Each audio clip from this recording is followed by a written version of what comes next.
अध्यात्म सरोवर ग्रंथ का हम स्वाध्याय कर रहे हैं। आज है दुख के विषय में। शीर्षक है जिसका नाम सुनते ही चेतना एक बूंदी बिंदु में सिमटकर अस्तित्व विहीन हो जाती है। आंखें देखना बंद कर देती हैं, कानों में कोई ध्वनि नहीं आती, जिह्वा निश्चेष्ट होकर अवाक रह जाती है, मुख के कपाट अध खुले ही रह जाते हैं। विडंबना, हाहाकार तथा घनघोर तमस से संपूर्ण दिशाएं परिप्लावित हो जाती हैं। हंसती खेलती फुदकती दुनिया चंद क्षणों में ही शून्य में सिमटकर बुद्धि, विवेक, उत्साह से विहीन हो जाती है। वही दुख है। कहीं भी कभी भी अज्ञानियों के अतिरिक्त किसी ने भी इस दुस्सह दुख को गले लगाना स्वीकार नहीं किया है। जब इस निर्दयी दुख ने स्वच्छंद होकर संसार के ऊपर कहर ढाया तो सबने एकजुट होकर उसका प्रतिकार किया। तब कुछ कुछ बाधित होकर इस दुख ने संसार में अपने साथ साथ सुख को भी थोड़ा स्थान दे दिया। मंद बुद्धियों ने इतने मात्र से संतुष्ट होकर दुख के साथ समझौता कर लिया और उसी के साथ संसार में रहना स्वीकार कर लिया। परंतु बुद्धिमानों ने दुख के साथ साथ उपलब्ध किंचित मात्र सुख के प्रलोभन को ठोकर मारकर एक ओर फेंक दिया तथा उससे सर्वथा पृथक एक स्वतंत्र साम्राज्य की स्थापना की, जहां उस दुख को पुनः प्रवेश करने का साहस भी नहीं हुआ।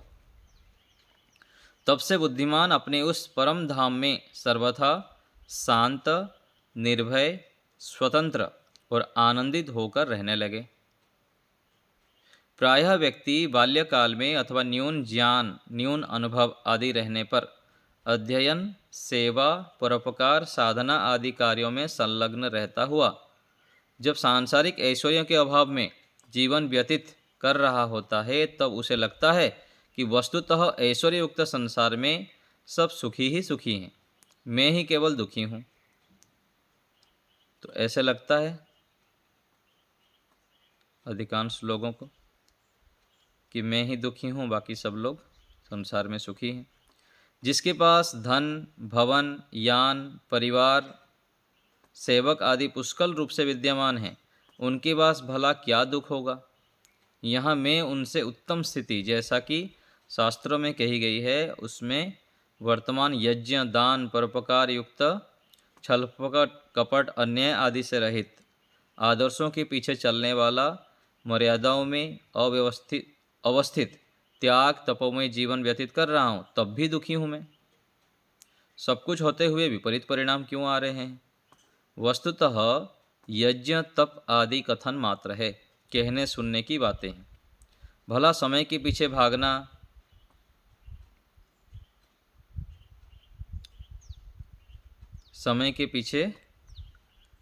भागना और पराधीन भोजन, वस्त्र, स्थान के आश्रित रहना, और यहाँ क्या है?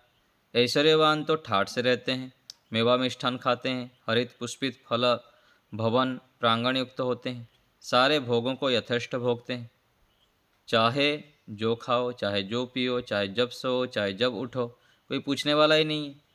सब प्रकार से सेवक सहयोगी से घिरे हुए हैं, उन्हें किस बात का दुख होगा?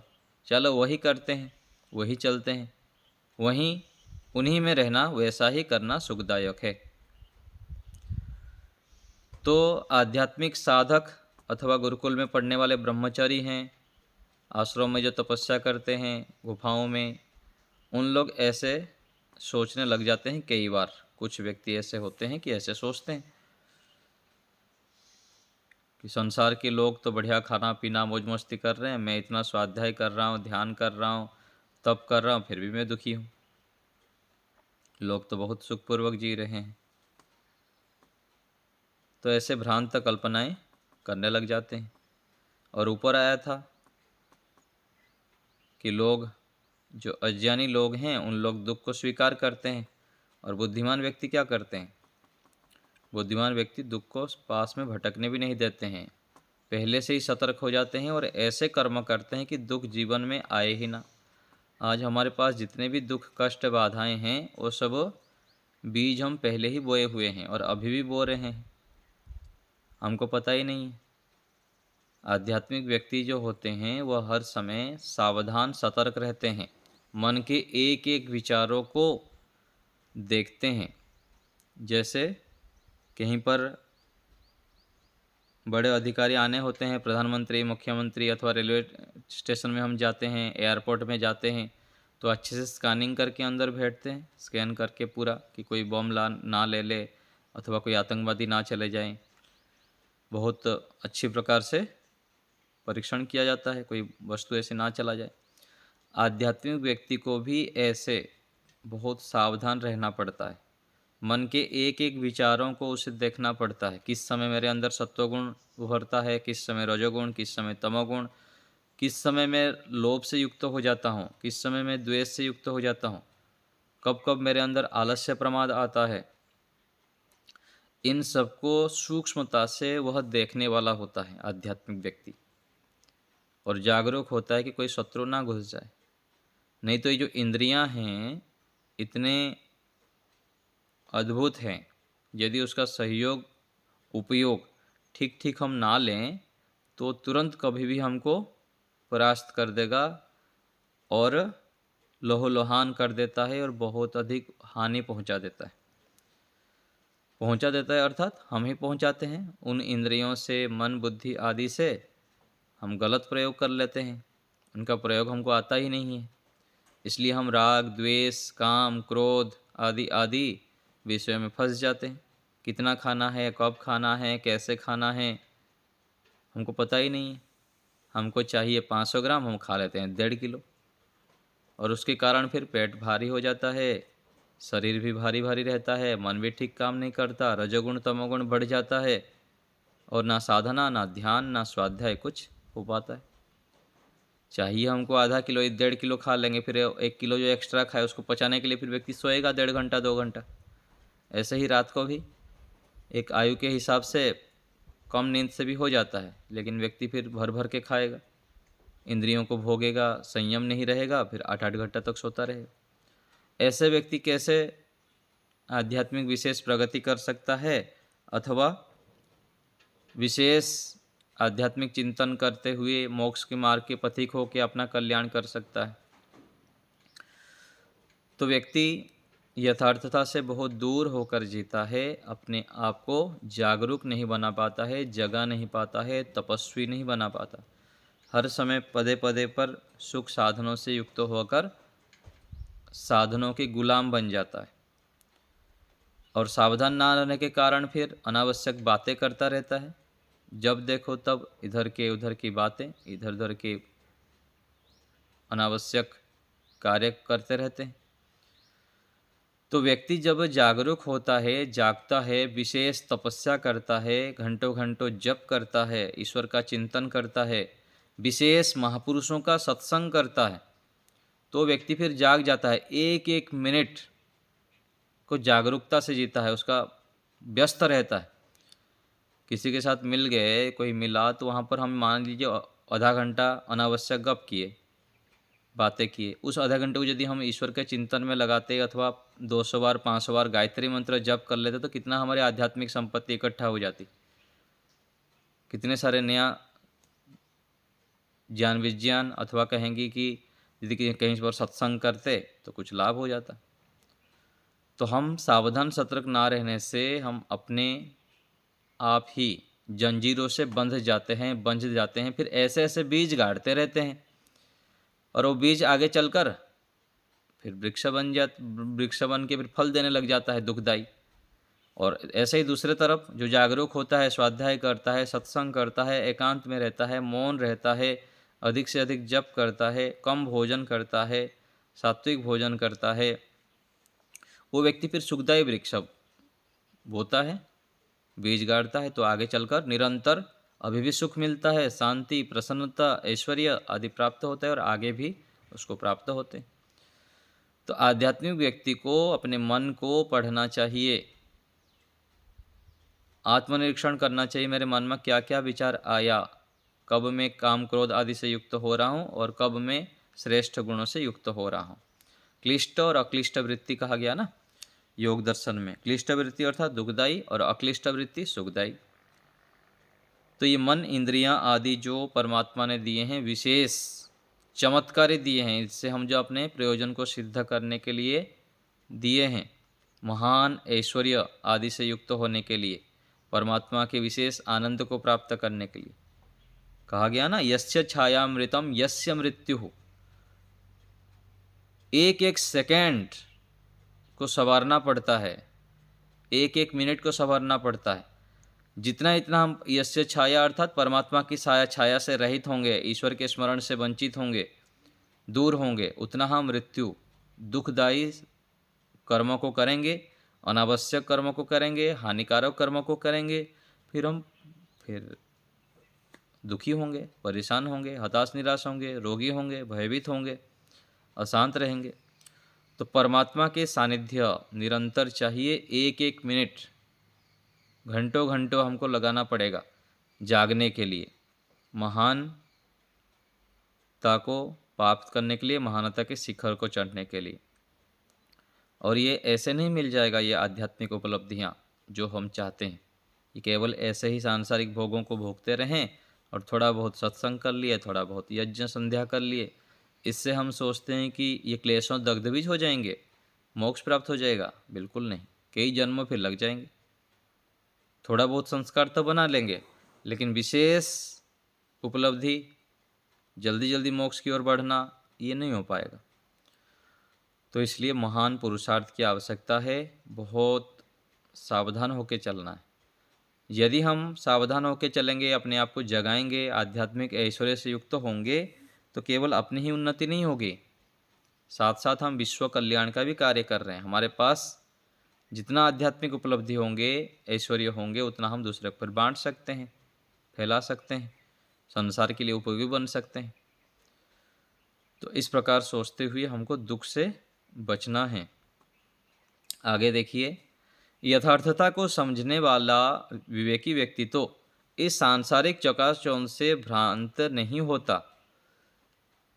किंतु वासनाओं से मरवाहत पढ़ा लिखा अविवेकी व्यक्ति योग्य गुरुओं और योग्य संस्थाओं के अधीन रहता हुआ भी इस बाह्य चकाचौंध के प्रभाव में आकर वस्त्र, रूप, आहार विहार आदि के पीछे दुख ना समझने के कारण विषय भोगों में निमज्जित हो ही जाता है।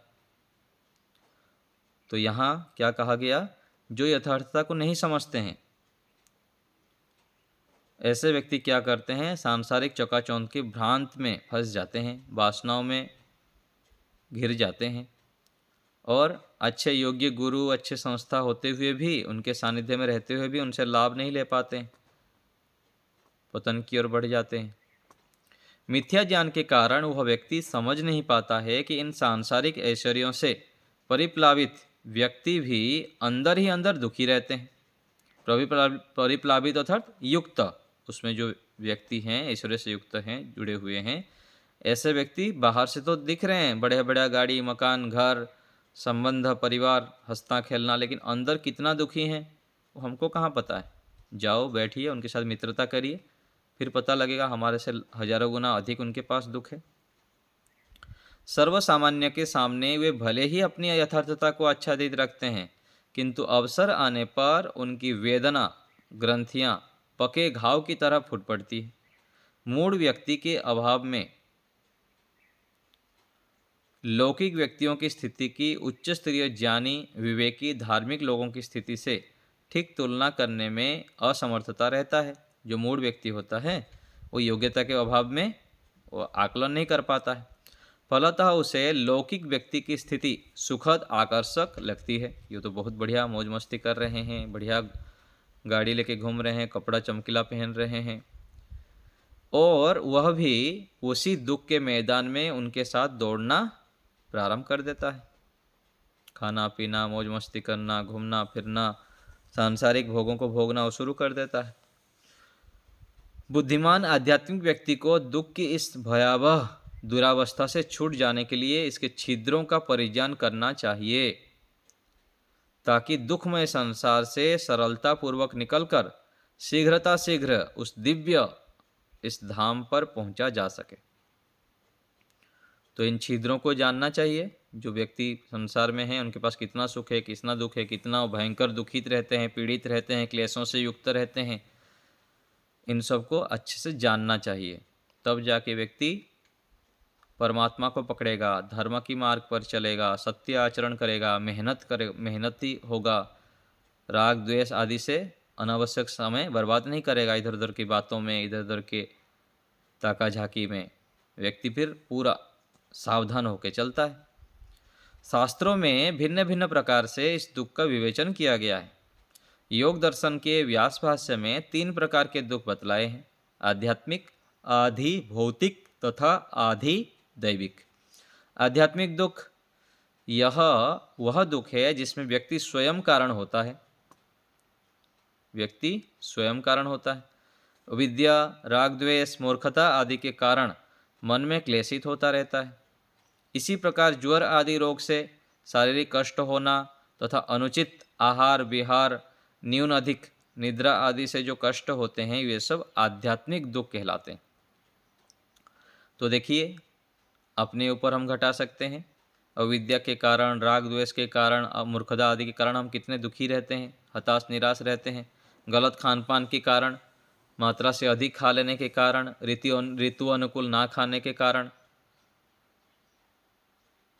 खान पान से लेकर अलग अलग इंद्रियों को हम ठीक ठीक प्रयोग ना करने के कारण कितने दुखी होते रहते हैं। तो आध्यात्मिक दुख क्या है? स्वयं के अज्ञानता से, स्वयं की गलती से जो दुख होता है उसको आध्यात्मिक दुख कहते हैं। आधि भौतिक दुख यह वह दुख है जो दूसरे प्राणियों के कारण प्राप्त होता है। शत्रु, दुष्ट, चोर, डाकू, हिंसक प्राणियों यथा शेर, चीते, सर्प, बिच्छू आदि तथा कील, कांटे आदि से जो दुख प्राप्त होता है उसे आधि भौतिक दुख कहते हैं। तो हम जितने भी सावधान होकर चले, ज्ञानपूर्वक चले, आधि भौतिक दुख के चपेट में तो आ ही जाते हैं। कमरे से बाहर निकले, दूसरे व्यक्ति हमारे पर मिथ्या आरोप लगाएगा, निंदा करेंगे, चुगली करेंगे, कोई कभी सांप के ऊपर पैर रह गया, कभी कुछ होगा, तो दूसरे जो प्राणी हैं उनसे भी हम दुखित होते हैं, दुख मिलता है हमको। तीसरा है आधि दैविक दुख। यह क्या है? अतिवृष्टि, अनावृष्टि, अति शीत होना, अति उष्णता होना, वज्रपात होना, बाढ़, भूकंप,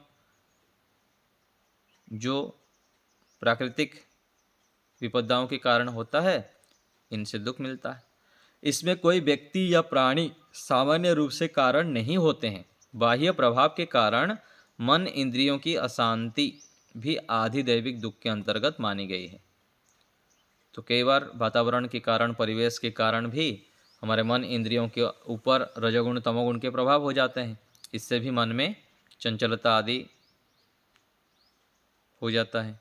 तो ये भी आधि भौतिक नहीं, आधि दैविक में आते हैं। तो ये 3 प्रकार के दुख हैं। इसमें तो बचना बहुत मुश्किल है, कोई भी व्यक्ति हो। जितना इतना हम ज्ञान प्राप्त करेंगे, वैराग्य से युक्त होंगे, विवेक प्राप्त करेंगे, उतनी मात्रा में हम बच सकते हैं। आध्यात्मिक दुख से ही बच सकते हैं। आधि भौतिक दुख को भी दूसरे गलती करे फिर भी हम ज्ञान के कारण उसको रोक सकते हैं। भाई दूसरे गलती करे, मैं क्यों दुखी हूँ, ऐसे सोच के हम बच सकते हैं। और सामान्य व्यक्ति तो उसके चपेट में आ ही जाएगा, फिर राग द्वेष करेगा, लड़ाई झगड़ा करेगा, वाद विवाद करते हुए और भी दुखी होगा अधिक। आगे है, महर्षि पतंजलि अपने योग दर्शन में 4 प्रकार के दुख संकेत किया है: परिणाम दुख, ताप दुख, संस्कार दुख तथा गुणवृत्ति विरोध दुख। परिणाम दुख क्या है? सुख या सुख साधनों को प्राप्त कर लेने या भोग लेने पर भी तृप्ति का ना होना, भविष्य में पुनः उन्हीं भोगों को भोगने की इच्छा का बढ़ जाना परिणाम दुख कहलाता है। तो देखते हैं आगे, सांसारिक पदार्थों को देखकर, उनके बारे में सुनकर, पढ़कर, जानकर उनको प्राप्त करने की, भोगने की इच्छा उत्पन्न होती है। उस पदार्थ से मुझे सुख मिलेगा तथा मेरी से लालसा समाप्त हो जाएगी। इस प्रकार विचार करके व्यक्ति उसकी प्राप्ति के लिए प्रयत्न प्रारंभ कर देता है तथा वस्तु को प्राप्त कर सुख भोगने लगता है, किंतु कालांतर में वह सुख मिलना बंद हो जाता है, क्योंकि इंद्रियों तथा भोग्य पदार्थों का स्वरूप ही ऐसा है, उनसे सतत सुख प्राप्ति संभव नहीं है। व्यक्ति सोचता है ये खा लूँगा तो सुखी हो जाऊँगा, फिर खा लिया, फिर से खाने की इच्छा होती है, तो फिर वो चलता रहता है ऐसे ही। लेकिन सतत सुख तो मिलता नहीं, थोड़े देर के बाद बंद, फिर दूसरा ढूंढने लगता है। जिस इंद्रिय से भोग किया जाता है वह इंद्रिय निरंतर दीर्घ काल तक भोग कराने में समर्थ नहीं हो पाती है। जैसे सुंदर दृश्य को देखते देखते आंखें थक जाती है, दुखने लगती है, बंद होने लगती हैं तथा धीरे धीरे बंद भी हो जाती है। कालांतर में कुछ विश्राम मिलने के बाद पुनः रूप दर्शन में समर्थ हो जाती है, किंतु देखते देखते पुनः असमर्थ हो जाती है। यद्यपि अभ्यास विशेष से प्रयत्न करने से दर्शन क्षमता बढ़ती है, किंतु सीमित रूप में ही अति नहीं बढ़ती है। तब भी यदि बलपूर्वक प्रयत्न किया जाए, अधिक देखा जाए तो विपरीत प्रभाव पड़ने लगता है। आंखें शनै शनै खराब होने लगती है। अगर संयम या उपचार ना किया जाए तो खराब भी हो जाती है। अन्य इंद्रियों के विषय में भी ऐसा ही समझना चाहिए। तो ये परिणाम दुख के विषय बता रहे हैं, और भी बताएंगे परिणाम दुख के विषय में, लंबा वर्णन है, पढ़ते हैं इसको।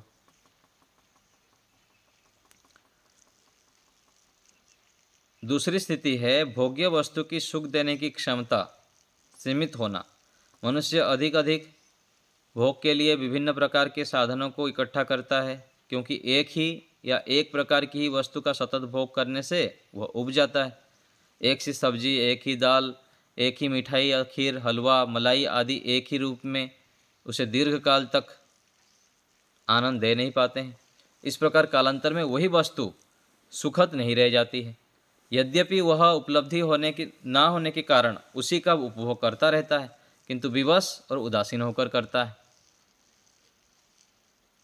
और चारा भी क्या रह जाता है तथा उसके बिना रह भी नहीं सकता। इस प्रकार भोगता हुआ भी दुखी रहता है। इसलिए व्यक्ति पुरुषार्थ करके अधिक से अधिक वस्तुओं का संग्रह भी कर लेता है। औषधि, व्यायाम आदि साधनों से कुछ शारीरिक तथा कुछ ऐन्द्रिक क्षमता भी बढ़ा लेता है, परंतु वह क्षमता भी सीमित रूप में ही बढ़ पाती है, असीमित नहीं। इतना सब होने के बाद भी परिणाम यही निकलता है कि उसकी इच्छा और भी तीव्र हो जाती है।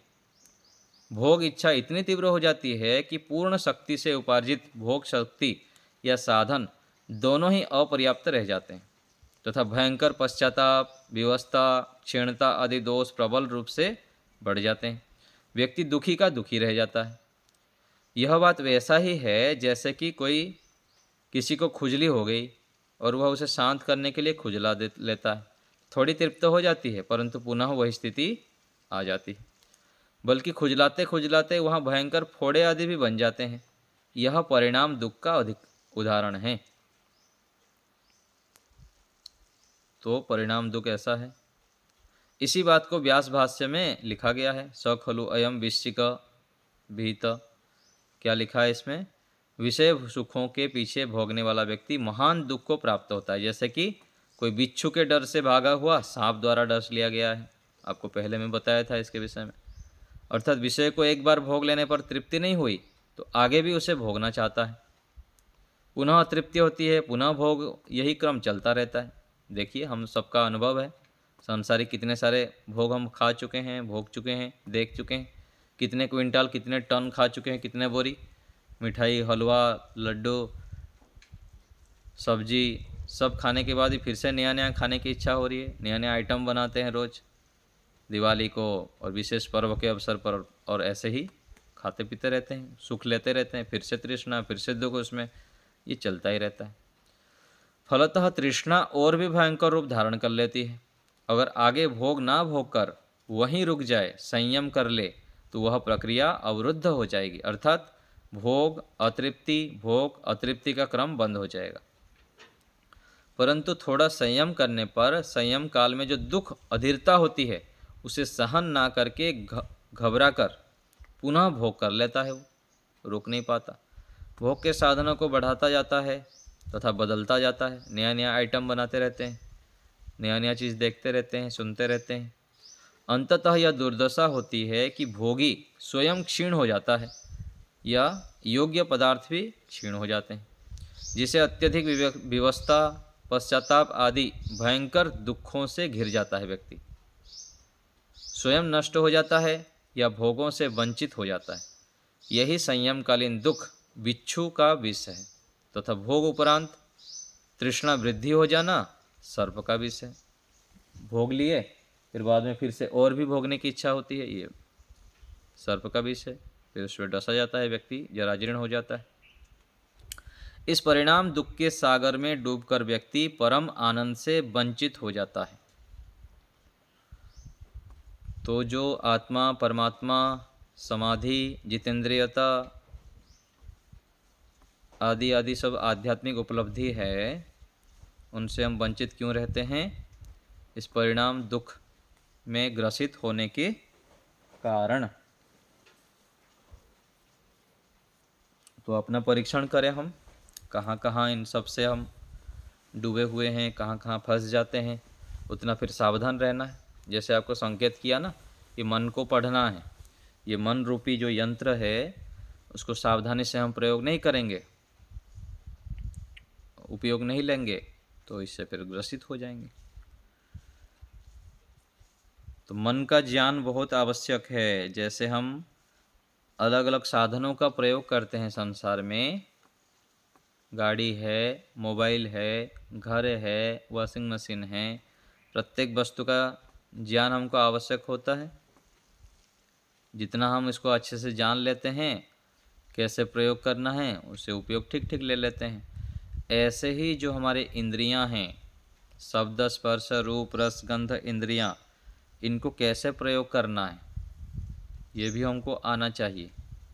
और उसका जो राजा है सब इंद्रियों के, मन, इस मन को भी जानना पड़ेगा।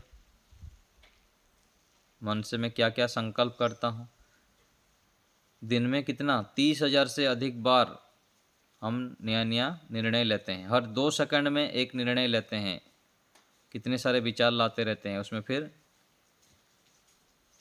कुछ रहता है, कुछ चला जाता है। जो आया वो फिर अपना बीज डाल के चला गया। तो आध्यात्मिक व्यक्ति को इसको समझना पड़ेगा कि मन में मैं क्या क्या लाता हूँ। और जितना हम सत्वगुण युक्त क्रियाओं को करेंगे, खान पान करेंगे, देखना, सुनना, आध्यात्मिक परिवेश बनाना, अपने घर में साफ सफाई रखना, सत्वगुण युक्त जितना हम परिवेश को करेंगे, स्वाध्याय, चिंतन, मनन आदि के माध्यम से अपने अंदर सत्वगुण बढ़ाएंगे, उतना हम मन को बस में कर सकते हैं, उसको ठीक ठीक प्रयोग कर सकते हैं और अपने नियंत्रण में रख सकते हैं। मनः एव मनुष्याणाम कारणम बंध मोक्षयोः। इस मन से हम फिर मोक्ष को प्राप्त कर लेंगे, यदि हम इसको प्रयोग करना जान लेंगे। नहीं तो बार बार पराजित होते रहेंगे, इंद्रियों के दासत्व में आएंगे और दुखी, परेशान, हताश, निराश रहेंगे। तो अपने लिए समय लगाएं। रात को सोने से पहले कम से कम आधा घंटा मौन रहें, शांत रहें, ईश्वर का चिंतन करते हुए सोएं। सुबह उठ के भी समय लगाएं, कम से कम 2 घंटा। रात्रि को कम भोजन करें। साधक व्यक्ति को बहुत कम आहार करना चाहिए रात्रि का समय। दिन में तो चलो अपने मेहनत के हिसाब से खाइए, पुरुषार्थ करते हैं तो।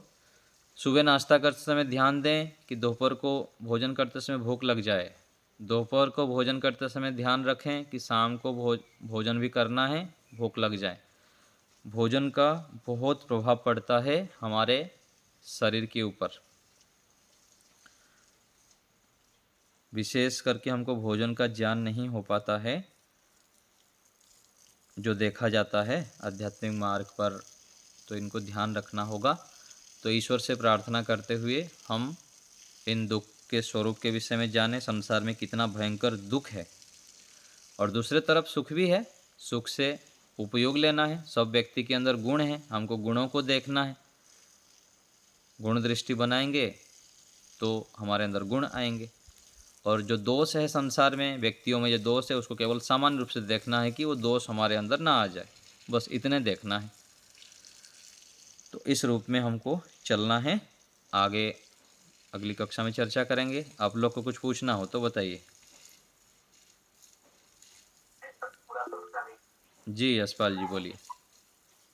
हाँ जी, ये तीन प्रकार के जो दुख बतलाए हैं, आध्यात्मिक दुख, आदि भौतिक दुख, आदि दैविक दुख। जी ये जो ये योग दर्शन के अलावा सांख्य दर्शन के प्रथम सूत्र में ही इनका वर्णन किया गया है। तो इन तीन दुखों से पूर्ण हो जाए, दूर कर लेगा, वो मोक्ष को प्राप्त करेगा। जी और जो योग दर्शन में चार प्रकार के दुख दिए गए, एक हाँ दुख जी के पीछे ये चार दुख लिप्त रहते हैं। हाँ जी। परिणाम दुख, ताप दुख, और संस्कार संस्कार। दुख, गुण मृत्यु दुख। हाँ जी हाँ, तो इसमें थोड़ा उनको भ्रमित है कि जो आध्यात्मिक दुख वगैरह जो तीन दुख है, ये तो सिर्फ सांख्य दर्शन में के पहले सूत्र में ही बताए गए हैं। योग दर्शन में भी है क्या ये? नहीं है। देखिए, माताजी बोलेंगे कि रोटी खाओ, पिताजी बोलेंगे कि सब्जी खाओ। ऐसा नहीं कि माताजी बोल रहे हैं कि रोटी मत खाओ, पिताजी बोल रहे हैं कि सब्जी मत खाओ, और दोनों खाना है। तो ऋषियों का जो ग्रंथ में अलग अलग जगह पर अलग ढंग से अलग सारे मटेरियल दिया जा रहा है कि इससे भी लाभ लेना है, इससे भी लाभ लेना है। कहीं यदि विरोध करेंगे तो टकराव होता है। तो आचार्य जी, हाँ जी मेरा वो मतलब नहीं था। हाँ मैं जी ये था कि ये तीन दुख जो दिए गए, आध्यात्मिक, आदि भौतिक, आदि दैविक, इनका जो जिक्र है सिर्फ ये सांख्य दर्शन में है, हाँ, योग सांख्य दर्शन दर्शन में में शायद नहीं। नहीं है। हाँ तो मेरे को लग रहा है ये शायद गलत प्रिंट हो गया पुस्तक में। हाँ, वो हो सकता है। तो ये जो तीन प्रकार के दुख है वो सांख्य दर्शन में आया है, चार प्रकार के दुख इसमें आया योग है। दर्शन में आया। हाँ जी। तो कहीं पर कोई वक्ता अथवा कहीं पर यदि प्रकरण में एक प्रकार के दुख बोला जाए तो केवल सारे दुख आ जाएंगे।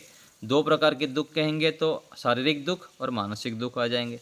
तीन प्रकार के दुख कहने से ये आध्यात्मिक आदि दुख आ जाएंगे। चार प्रकार के दुख कहने से परिणाम ताप आदि दुख को समझना है।